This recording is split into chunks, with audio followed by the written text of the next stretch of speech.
جب 27 رجب کی صبح تھی، نبی پاک علیہ الصلوۃ والسلام نے اہل مکہ کو جمع کیا، بیان کیا کہ میں رات کے تھوڑے حصے میں بیت المقدس بھی گیا تھا، آسمان کی اور جنت کی سیر بھی کر کے آیا۔ ابو جہل کو موقع ملا کہ لوگ تو مانیں گے نہیں، اب آپ سوچ رہے ہو کہ کیوں نہیں مانیں گے؟ مثال دیتا ہوں، اگر کوئی شخص آپ کو یہ کہتا ہے کہ میں عشاء کی نماز میں نے کورنگی میں ادا کی اور فجر کی نماز میں وہ آپ کو ملے اور آ کر کہے میں رات امریکہ گیا تھا اور واپس بھی آ گیا ہوں، آپ کہیں گے یہ تو پاسبل ہی نہیں ہے، کیونکہ مکہ پاک سے جو بیت المقدس کا راستہ تھا نا وہ 1 مہینے کا راستہ تھا۔ ابو جہل کو تو موقع ملا کہ اب تو سارے لوگ خلاف ہو جائیں گے ان کے۔ اس بدبخت نے کیا کیا؟ لوگوں کو جمع کیا اور کہا کہ اے محمد صلی اللہ علیہ وسلم ذرا دوبارہ فرمائیے آپ کیا کہہ رہے تھے؟ نبی پاک نے پھر فرمایا کہ میں رات کے تھوڑے حصے میں بیت المقدس گیا اور واپس آ گیا۔ معاذ اللہ، لوگوں نے مذاق بنانا شروع کیا، نبی پاک پر تھپڑیاں کسنا شروع کی، دل مصطفیٰ کو غمگین کرنا شروع کیا صلی اللہ علیہ وسلم۔ اس میں چند لوگوں کو خیال آیا کہ یہ ابو بکر بڑا عقل مند ہے، بڑا تاجر ہے، زبردست ڈیسیژن لینے والا ہے، یہ ان کا بڑا اچھا دوست ہے، ایسا کرتے سلسلہ ابو بکر کے گھر چلتے ہیں اور ان کو بھی بہکا دیتے ہیں، ایسا موقع مل گیا ہے کہ کسی طرح ان کو دور کر دیں۔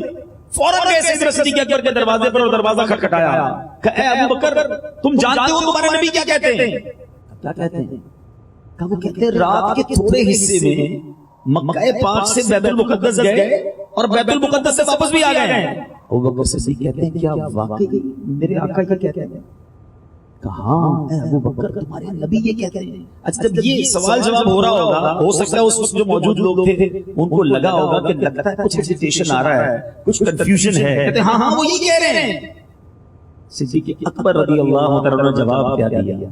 کہتے ہیں میرے آقا جو فرماتے ہیں وہ حق فرماتے ہیں۔ لوگ حیران ہو گئے، کہتے ہیں ابو بکر تم اتنی حیرت انگیز بات کو مان رہے ہو، کیا شاندار جواب دیا۔ کہتے ہیں میں تو اس سے بھی بڑی حیرت انگیز باتیں مانتا ہوں، کیونکہ نبی پاک روز ہمیں آسمانی خبریں دیتے ہیں، بتاتے ہیں جبریل امین آئے تھے، بتاتے ہیں قرآن کی آیتیں نازل ہوئی ہیں۔ ارے جب میں ان باتوں پر ایمان لے آیا تو پھر اس بات پر کیوں نہ ایمان لے آیا؟ کیا سبب ملتا ہے؟ آج کل کچھ تھوڑی سی پڑھائی زیادہ ہو جائے، انٹلیکچوئل لوگوں کے ساتھ اٹھنا بیٹھنا زیادہ ہو جائے، ذرا دنیا کے 2-4 ملکوں میں سفر کر لیں تو اب کوسچن کریٹ کرنے لگ گئے لوگ، کہتے ہیں جناب اسلام کے احکام میں لاجکس بتائیے۔ میں آپ سے پوچھتا ہوں آپ نے اللہ کو دیکھا ہے؟ جب رب کو دیکھا نہیں مان لیا کہ اللہ ایک ہے، میں نے اور آپ نے جبریل امین کو اترتے ہوئے قرآن کی آیتیں لے کر اترتے ہوئے نہیں دیکھا، ہم مانتے ہیں کہ جبریل حاضر ہوئے، ہم مانتے ہیں قرآن نازل ہوا، ارے ہم ایمان لائے ہیں اور دل و جان سے لائے ہیں، جو اللہ فرمائے، جو اللہ کے حبیب نے فرمایا ہمارا اس پر کامل ایمان ہے۔ سیکھو صدیق اکبر سے۔ اور پنجابی لوگ بڑی پیاری بات کہتے ہیں، اسی منن والے ہیں، اسی سوچن والے نہیں۔